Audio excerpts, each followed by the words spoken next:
Darth Vader is arguably one of the most iconic characters in movie history, and Anakin Skywalker is no slouch in his own regard. Obviously, with a character of this nature, there exists a pretty radical character arc. Although we were not originally presented with it in chronological order, we have the means now to analyze and explore the transformation more properly with both the prequels and the original trilogy. In fact, we've even got a ton of other media to help flesh this character out, such as Clone Wars, Rebels, and the Kenobi Show, not to mention a plethora of comics, but we'll be ignoring those for this video. George Lucas and Star Wars gave us this instantly recognizable character back in the late 70s, then 20 years later gave us an entire prequel trilogy to explain how Anakin Skywalker became Darth Vader. This was presented to us as his story, and it was never implied that additional supplemental material would be needed to grasp his transformation. Obviously, there were thousands of stories that could and have been told regarding this character, many of which do a lovely job of fleshing out his depth and exploring who he truly is, but the arc we were presented with in those 6 movies exists as the definitive birth and death of Darth Vader, as well as the progression and deep confliction of Anakin Skywalker. These 6 movies, in theory, should contain everything we need. From a young slave boy living on Tatooine, to a powerful and angsty Jedi Knight, to one of the most feared and malicious beings in the entire galaxy. Come along on this journey while we analyze the character arc of both Anakin Skywalker and Darth Vader, since neither of these characters end the way they began.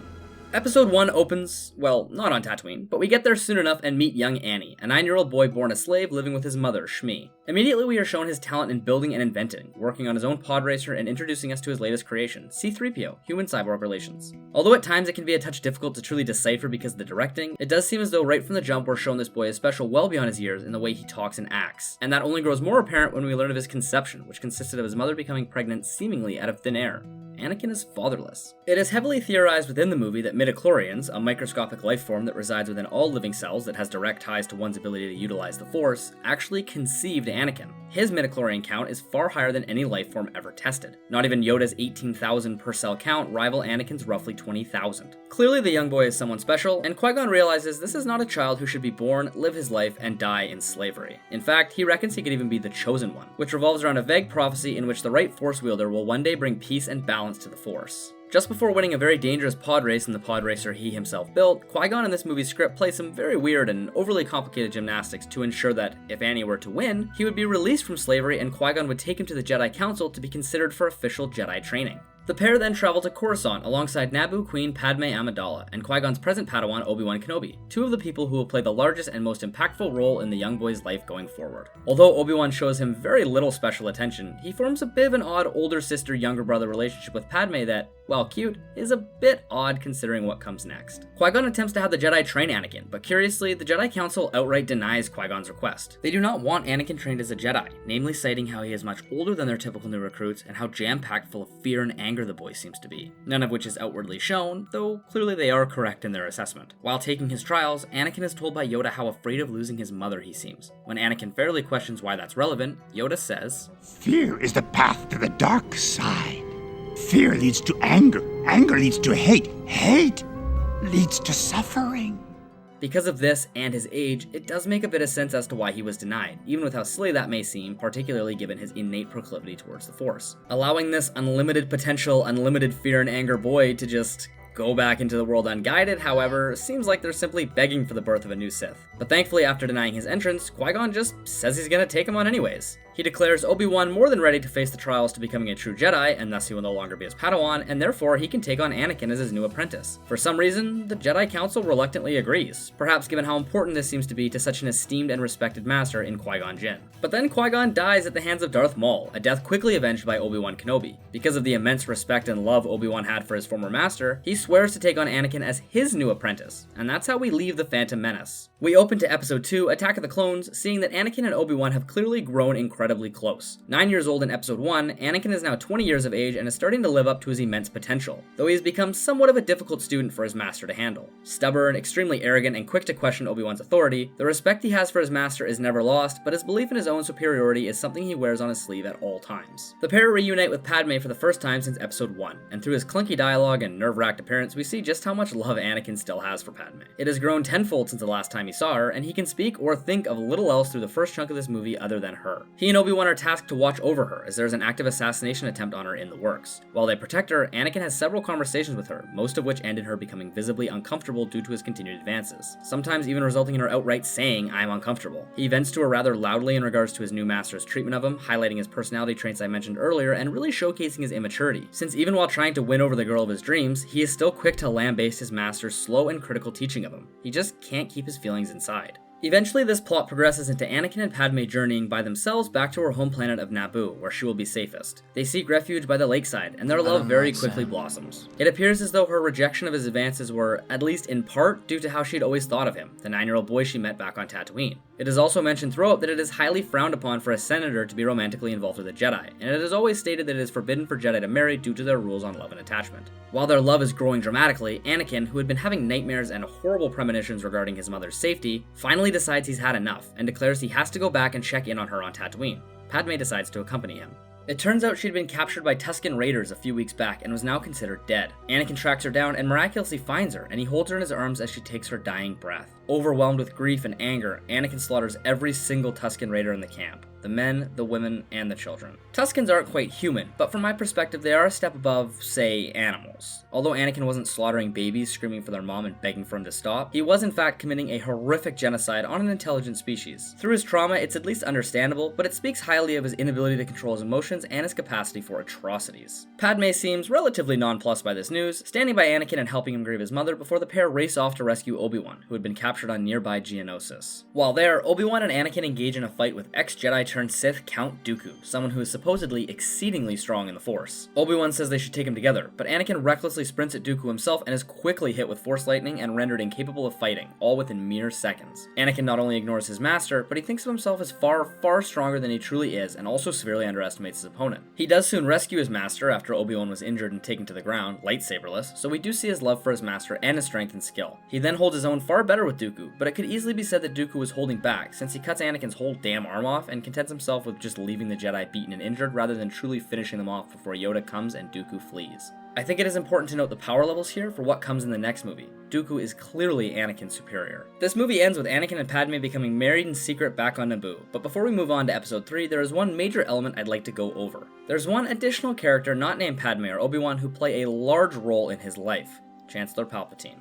They only share a single brief scene in this movie, but it is a very important one. Anakin goes to see him after being given the assignment of taking Padme back to Naboo, essentially asking him to order her to obey as she may be hesitant to leave Coruscant. The conversation changes from that topic, however, moving more towards Palpatine's praise and ultimately manipulation of the young Jedi. He congratulates him on what seems to be one of his first assignments, and tells him he has said many times that Anakin will one day grow to become the greatest Jedi of them all. He tells Anakin that he no longer needs guidance, and that he will one day learn to trust his feelings. Again, that's something frowned upon by the Jedi, and honestly, it's a nice little foreshadow of Palpatine being Sidious since the Sith idealized trusting and leaning into one's raw feelings. Anakin's arrogance, naivety, and, as we really see in a later scene, though we've had shades of it already, his disdain for his slow and hypercritical teaching methods all result in this being an extremely effective way of manipulation. Through dialogue, it seems as though they already have established a pupil-mentor relationship, and this relationship only grows stronger and more deadly as we enter the Revenge of the Sith.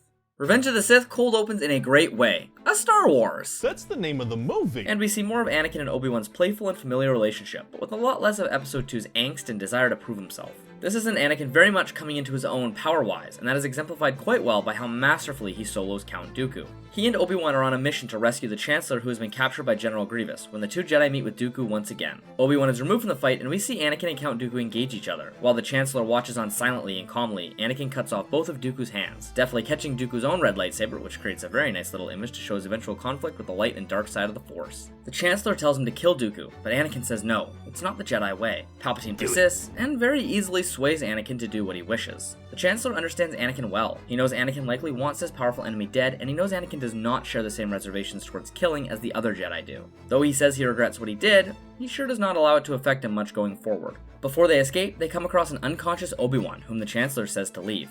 Anakin flat out refuses, and he carries him on his back throughout the entire enemy ship. Palpatine can't quite control him entirely just yet. Back home on Coruscant, Anakin meets with Padme and learns she is pregnant with their child. He is conflicted for a brief moment, but eventually becomes immensely happy. He also shows here how little he cares for the hiding he and Padme have had to do since getting married. He is ready to bring their relationship out into the open, not caring what the Jedi might think or do to him. Padme acts as the voice of reason, and he leaves the matter alone. That night, Anakin has the nightmare that will set him down his path towards becoming one of the most destructive beings the galaxy has ever seen. In his dreams, he sees Padme dying in childbirth, and although it is never outright said, we know how powerful Jedi like Anakin can predict and sense things where a normal human couldn't. This nightmare isn't simply a soon-to-be father worried about his loved ones, it's a premonition of things to come. But like most destinies and prophecies, knowing the outcome and working towards changing it is often what sets one on the course towards fulfilling it. Swiftly, he speaks with Yoda on the matter, and we see the narrow-minded, almost foolish dogma of the Jedi. Master Yoda, regarded as the wisest of the wise, spews forth Jedi philosophy towards Anakin while doing nothing towards making him actually feel better, nor in helping him decide what to do next. The Jedi don't believe in attachments, regret, or fear. If you are worried something might happen to a loved one, simply throw away the loved one. Now there is no fear of something bad happening to them that could affect you. If you feel sad or angry, instead don't. Bottle those emotions up and pack them so deeply down inside yourself that they can never resurface. For some Jedi, this tactic actually proves genuinely useful. But for Anakin, an angsty, in-love 22-year-old with a very poor ability to control his own emotions? Nah, this only confuses and frightens him more. I think it would take a lot for Anakin to confess his deepest and least Jedi feelings to someone like Yoda, but that's how scared he feels. And to have his feelings ignored entirely, this conversation only propels him along his way to seeking out alternative methods. And who might come along with those exact methods? But not quite yet. Next, we have a very brief scene where Anakin and Obi-Wan repeat many of the same sentiments we already know, but there's one tiny line I wanted to highlight. Though I think the dialogue is arguably the weakest part of this trilogy, it's lines like these that feel almost like throwaways that help flesh out Anakin specifically. He is late to speak with Obi-Wan, and although he is a man of great pride and arrogance, he apologizes and says he has no excuse for being late. And that's just the end of it. Anakin reserves a tremendous amount of respect and love for his master, for his brother Obi-Wan, and although he is prone to forgetting himself, he is aware of his place. Anakin meets with Palpatine, and he bestows upon Anakin a great honor, to be his personal representative on the Jedi Council, something he really isn't allowed to do, and the Jedi do not appreciate it in the slightest. Although they allow him to remain on the Council, they famously do not grant him the rank of Master, and this shakes Anakin almost as much as his nightmares. Does the Council do this to spite the Chancellor, or because they genuinely do not trust Anakin to be a Master yet? I would guess it is a combination of the two. Afterwards, we learn that the Council has asked Obi-Wan to give Anakin a secret mission, to spy on the Chancellor. They want Anakin to report back to the Council on all of the Chancellor's dealings. It is suggested that this might be the only reason they even allow Anakin to remain on the Council in the first place. Now, Obi-Wan's love towards Anakin is a constant throughout this movie, but it is not something I want to gloss over. He always supports Anakin, he always respects and trusts him. And in a later scene, when Windu outright says he doesn't trust Anakin, Obi-Wan defends him, citing the prophecy regarding Anakin bringing balance to the Force. Yoda then states that the prophecy could have been misread. Perhaps Yoda didn't entirely have Anakin's best wishes in mind when he spoke to a scared and frightened Anakin a few scenes earlier, and I have always wondered how things might have shaped out if Anakin had brought his nightmares to Obi-Wan first. An important conversation with Palpatine occurs next, one of the more pivotal ones we see in this entire franchise. Though it is famous for the meme and resulting tale of Darth Plagueis the Wise, we get a ton of important content just before. The Chancellor informs Anakin that Grievous's location has been discovered, and he tells Anakin that the Council would be foolish not to select him to lead the mission. This is one of the many ways Palpatine twists Anakin around his finger. Anakin longs for validation of his power and skill, and seldom do people indulge him. Fellow Jedi, even Obi-Wan, know he is too arrogant and sure of himself to be praised constantly for fear that his ego will expand beyond what can be controlled. And not necessarily controlled in a malicious way, more just kept in check. In contrast, Palpatine praises Anakin at every corner, and in a classic manipulation tactic, Anakin likely begins to associate Palpatine with that very feeling of validation. Palpatine also deduces, which I used lightly since he probably had ironclad proof, that Anakin has been asked to spy on him for the Council. Palpatine is even able to extract some information about the Council from Anakin, information he no doubt already knew. But in getting Anakin to tell him things he shouldn't, he is again deepening that manipulative bond. Then we get to the tale of Darth Plagueis. Miraculously, it relates perfectly to his own massive conflict regarding Padme and his unborn child, and Anakin is predictably drawn in by all of this. When he asks how he himself could learn of this power, Palpatine tells him, not from a Jedi. I don't think this rings any alarm bells in Anakin's head about Palpatine, but rather it reinforces in Anakin's own head that the Jedi might not have the answers he seeks. He and Obi-Wan share a small conversation before Obi-Wan departs on the mission that Anakin was told he should lead. He expresses his apologies for being difficult as of late, and they share a pretty nice moment. Anakin's words come from seemingly nowhere. Is it possible he is feeling guilt after his conversation with Palpatine and the resulting feelings it brought forth? Next, he speaks with Padme, and he tells her briefly of what he and Palpatine discussed. He promises her that he will save her, directly after telling her that he isn't the Jedi he should be, that he wants more, and that he knows he shouldn't. Through the majority of Anakin's internal conflict, he seems capable of discerning between right and wrong. At least right and wrong according to the Jedi. He knows their ideals well, and he seems to agree with their thinking in most regards. He questions it, disagrees with it often, but when confronted with the opposite worldview, he usually defaults to citing Jedi philosophy in a manner that would suggest he still views it as right and good. He confides in Palpatine more, and Palpatine reveals himself as a Sith Lord they have been searching for, all while speaking down upon the Jedi and convincing Anakin that only through him could he acquire the power he so desperately desires. Palpatine knows of his visions of Padme, and he presents Anakin's choices as either remaining a pawn of the Jedi or becoming powerful enough to do whatever he wants. As someone who has always felt neglected and conflicted by the Jedi, the ability to leave them behind while gaining all the power he could ever dream of is truly alluring. In the moment, however, he remains resolute in his Jedi duties, and he leaves with the intentions of turning Palpatine over to the Council, which he does. He tells Mace Windu, and Windu immediately departs to arrest the Chancellor. Anakin wants to come, but Windu says no. Wait in the council chambers. I think letting Anakin come would have been a mistake given his involvement and personal connection to Palpatine, but asking him to wait in the chambers by himself, just doing nothing? That's not something Anakin would want to do even in the best of times. Visions of losing Padme and the life he wants plague him until he leaves to track down Windu and Palpatine, unsure of exactly what he wants to do once he finds them. With Windu about to kill Palpatine, Anakin is forced to make a choice. I don't view him attacking Windu as siding against the Jedi, but rather refusing to make a decision on Palpatine just yet. He wants him alive. He wants to make sense of all the conflict inside him, and having either one of these men dead would harm his ability to do so. Still, he considers one both a friend and his path towards his goals, and that's who is in immediate danger. He doesn't kill Windu, he just cuts off his arm so he can't kill Palpatine. But of course Palpatine uses this opportunity to kill Windu anyways. Anakin falls to his knees, overwhelmed with what he's just done.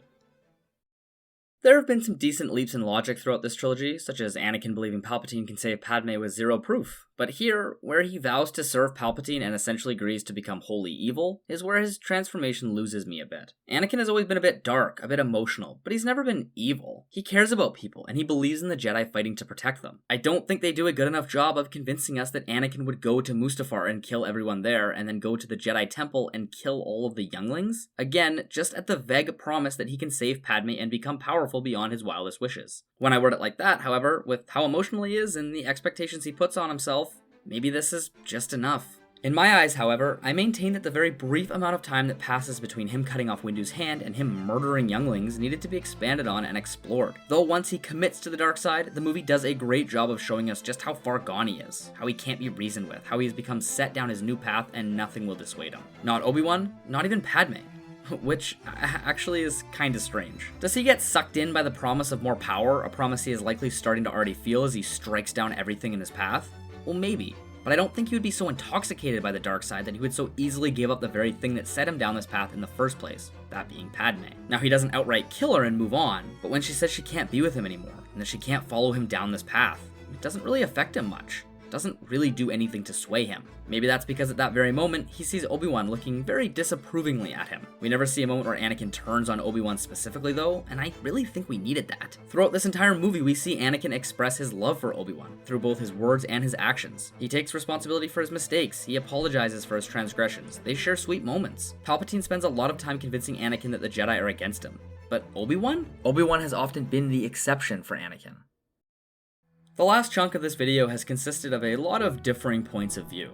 I express my thoughts, but then provide reasons why I may be right or wrong. A reason a character might do something I think is a touch unlikely, or why someone, namely Anakin, might feel a certain way. Unfortunately, I feel the same way in regards to this movie's plot developments. Is this the movie offering us differing views, letting us decide what is right and wrong, and allowing us to fill in the gaps where we might need additional information? Or is it just sloppy storytelling? I truly don't know. Probably a bit of both. There are leaps in logic, and a fair amount of characters acting a bit out of the ordinary, but there is ample subtext and time between scenes where things could conceivably have happened to make the unbelievable far more likely. I also think the movie's rough dialogue and interesting acting can make this an even more difficult question to answer. It isn't always easy to see what a certain scene or line might be trying to convey, deepening the ambiguity, sometimes in the movie's benefit. In either case, their battle on Mustafar ends in Anakin's defeat, fittingly due to his arrogance. Obi-Wan has the high ground, and he genuinely doesn't want Anakin to try anything. But when he does, Obi-Wan goes through with the job he came there to do, slicing 3 of Anakin's limbs off and leaving him, burning alive, to die. The words Obi-Wan hurls Anakin's way here make a lot more sense, as they're rife with grief, sorrow, and regret, and Ewan McGregor is acting his ass off. The dialogue before they fought was a bit clunky and had some odd line deliveries, mostly from Hayden Christensen, but a bit from Ewan McGregor as well. but these are great. They cut deep and evoke all of the emotions Obi-Wan must be feeling in that moment. All the emotions we, the audience, feel seeing our two heroes fight to the death. Of course, Anakin does not die, and is instead saved by Palpatine. Due to the gruesome nature of his injuries, he is encased inside the iconic Darth Vader suit. The movies don't get into it much at all, but if you're interested, you should do some research on the suit and what it actually does and allows Anakin to do. Palpatine even built it specifically to be extremely uncomfortable as both a punishment for Anakin losing to Obi-Wan, as well as to keep Anakin in a constant state of rage to fuel his power. It's some dark and good stuff. There are plenty of great videos and articles about it. In our final scene with Anakin, he learns that in his rage he killed Padme, which is partially true. He bellows the often maligned which I've actually always found to be a nice mirror to Luke's reaction at finding out Vader was his father.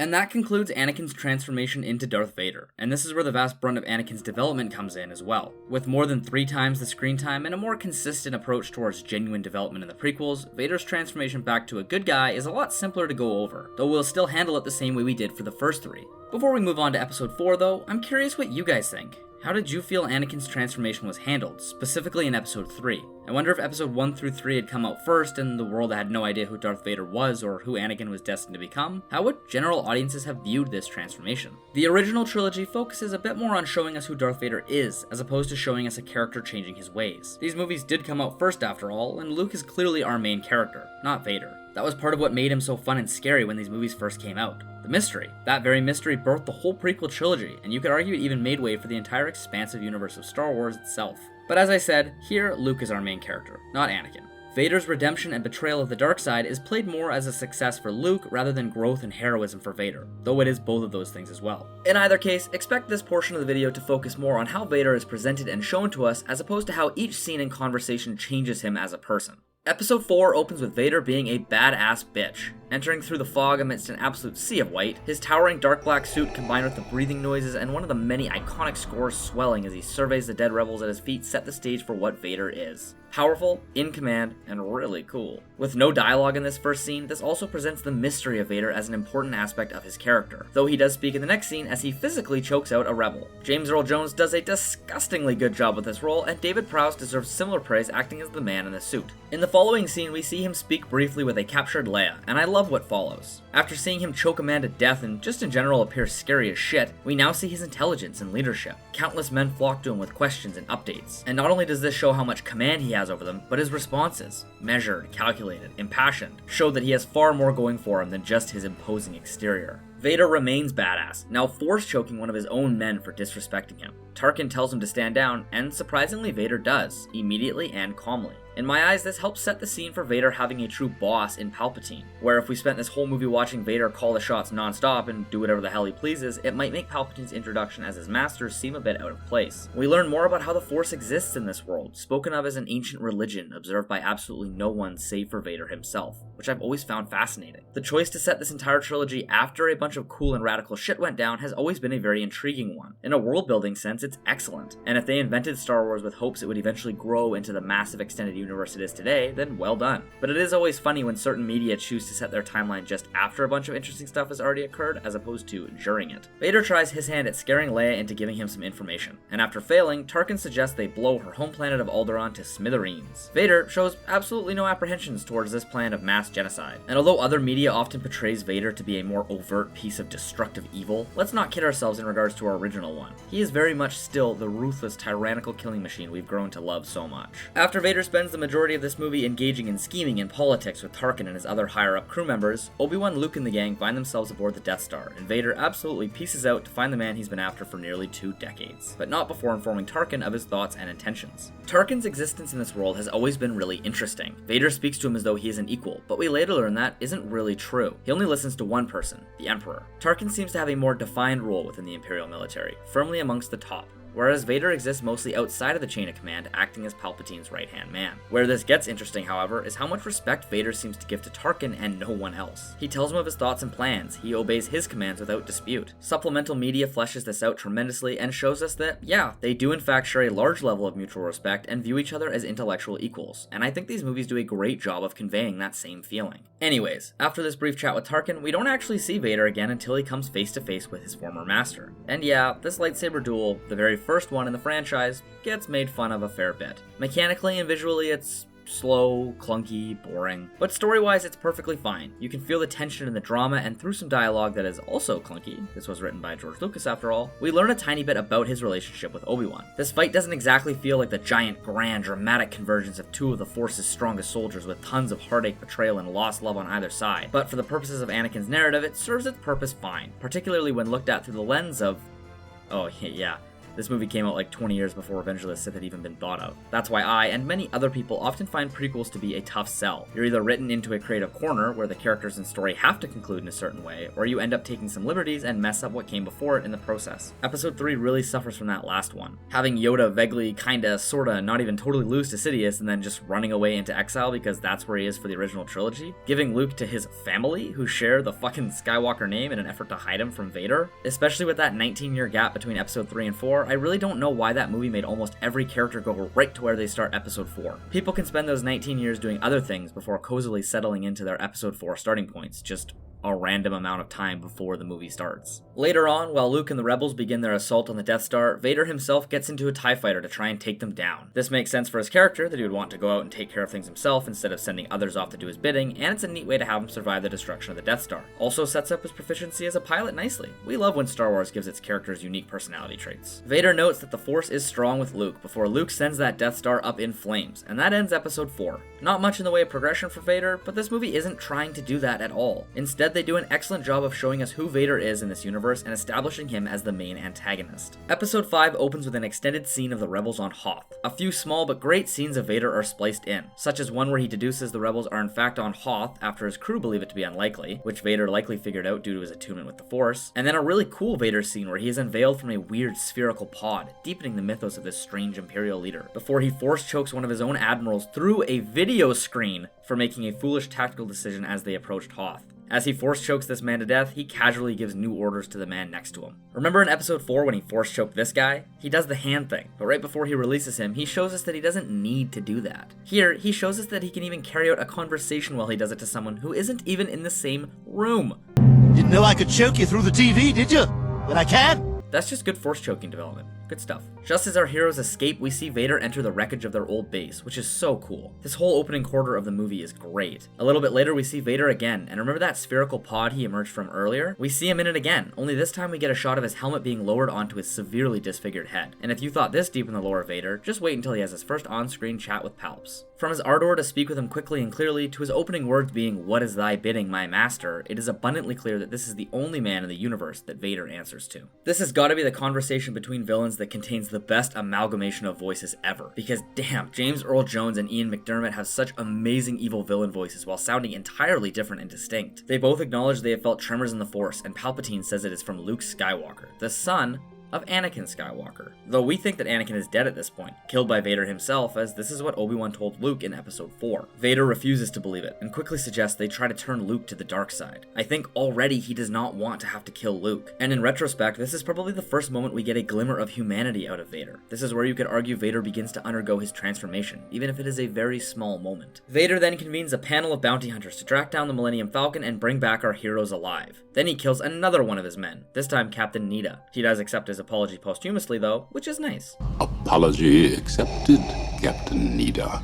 Vader isn't some unhinged lunatic killing everyone he talks to, but he clearly does not value human life in the slightest and has zero hesitations about executing the men who fail him. Speaks even more highly that he seems to want Luke spared to join the dark side as opposed to outright killing him, which would protect his empire far better. Darth Vader jumpscare, what the hell is a blaster? Give me that shit. Lando, you suck. Vader shows off some underhanded negotiating tactics that fit him perfectly, allows Luke to land on Bespin, then lowers Han into the carbonite. The underhanded negotiating tactics I just mentioned fit him for multiple reasons. For one thing, he's obviously the type of dude to do evil and shady shit to suit his needs, and he doesn't really care about anyone he affects. He probably actively does want to screw as many other people over as possible, but what I also like in this scene is his continued shadiness with Lando, altering the deal as he pleases, eventually pushing Lando to turn on Vader and try to save the gang. This speaks to Vader's lack of connection with humanity. I don't think it ever occurs to him that someone as comparatively weak as Lando might oppose Vader, no matter how much he screws him over. Had he allowed just a few more concessions more akin to the original deal, feel perhaps he would have left Bespin with Lando as something of a reluctant partner, instead of someone who goes on to aid in the recapture of Han and actively joins the rebels and helps take down the Empire. Not to mention helps Luke escape, who Vader likely would have found had Lando played ball and all of Cloud City been under his control. Then we get to the best lightsaber battle in the original trilogy, one full of emotion, skill, and twists. Vader is shown here handily sparring with Luke, only occasionally being thrown off or outmatched to show Luke's immense growth and larger potential. But Vader is very much in control all throughout and never makes any attempts on Luke's life. The climactic twist comes on the heels of Vader trying to sway Luke, telling him of his potential, his role in the universe. He says together they can overthrow the Emperor, something we're never shown beforehand to be something Vader might want. He says they can rule the galaxy together, and I think he truly means that. The twist that Vader is Luke's father is genuinely one of the best twists in history. It shifts almost everything regarding these two characters and throws their goals and ambitions into a blender. Both Luke and Vader spend the rest of this franchise wrestling with what they truly want. Vader also cuts off Luke's hand to anoint him an official Skywalker. Episode 5 is fantastic, my vote for the best movie in the entire franchise. In Return of the Jedi's opening scene, a new Death Star is being constructed. We see Vader demanding faster progress, saying that the Emperor is most displeased with their pace. Not only does the mention of the Emperor inspire fear in this man's eyes, Vader also has a nice line that's played as a bit of a dark joke.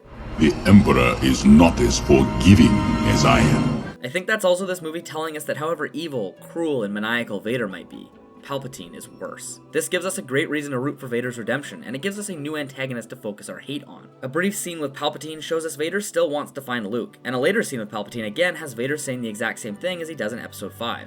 What is thy bidding, my master? Might be a bit of a stretch, but I interpreted this as Vader being on autopilot when it comes to his overt devotion towards the Emperor. It's subtle, but it adds to Vader's lack of true fealty towards Palpatine. If you're sensing a bit of a theme, you're right. Most of Vader's scenes during this movie contain the Emperor as well. In this next one, Vader refers to Luke as his son, before going off to the forest moon of Endor to await him. Palpatine also suggests Vader might be a touch clouded on his thoughts, and after being told about 15 times in the last movie and a half that Palpatine can foresee the future, anticipate what might happen, sense people's true feelings, etc., etc., this reinforces to us that Vader is indeed becoming truly conflicted. Luke and Vader meet again for the first time since their last battle. Some claim this scene's a bit anticlimactic, but I don't really agree. It's calm, subtle, and emotional. They spar a bit. Luke claims he can feel the good inside Vader, but Vader tells Luke that he knows not of the power of the dark side, which can mean either it's a lure to Vader himself or his fear of what turning on it might do to him. Luke shows off the badass Jedi nature he largely inherited from his father, turning unarmed to gaze off into the distance with Vader to his back. When Vader ignites Luke's lightsaber, we see the fear briefly well up on Luke, but Vader only mentions that constructing his own lightsaber symbolizes that Luke's training is truly complete. When Luke tells Vader to let go of his hate, we get what I consider to be the first time Vader truly drops his soulless front. It is too late for me, son. He says, full of grief and sorrow. He ushers his guards to take Luke away in that moment, perhaps because what he is feeling is not something he wants to persist. The final third of the third movie of the trilogy contains 3 separate focuses: Luke, Sidious, and Vader, the rest of the gang on Endor with the Ewoks, and Lando in the Millennium Falcon. I rank those based on how interesting they are, and even though Luke's portion gets the most screen time, I still really wish we didn't constantly cut away from the main storyline for the side stuff. It's important, yeah, but it hurts the pacing a bit. Feels exactly like when a book cuts away from a good POV to a boring one. Now Luke and Palpatine spar a bit, and it's great. Luke's progression throughout this trilogy could be deeply analyzed too. From a whiny little bitch to the purest, most badass type of Jedi imaginable. Palpatine gives him the Palpatine spiels. Darkseid is powerful, rebels are hopeless, you'll be a powerful apprentice, all that good stuff. Vader is mostly just an observer for a bit here, but we do get some good camera work and physical acting, as well as the occasional line to highlight that Vader is still experiencing some major levels of conflict. Goaded by Palpatine, Luke force retrieves his lightsaber and swings at the Emperor. Vader catches the blow, slightly mimicking when Anakin cut off Windu's hand. Vader, in this moment, is still a touch unsure of what he wants. Leaving Palpatine alive and Luke uncorrupted preserves both of his options. Sound familiar?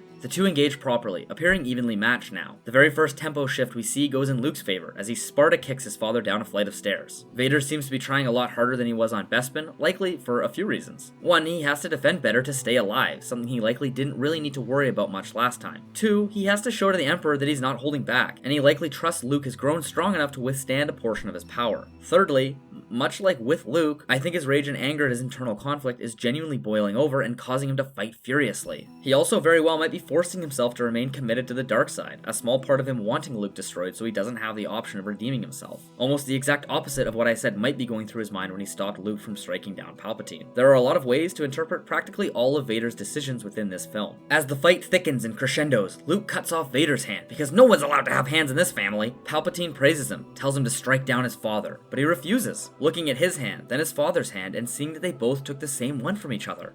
Martha? What is it? Take that hand from me. Palpatine grows tired of Luke's bullshit and whips out his absolute bread and butter. Watching his son die, Vader whips out his bread and butter, saying the word no.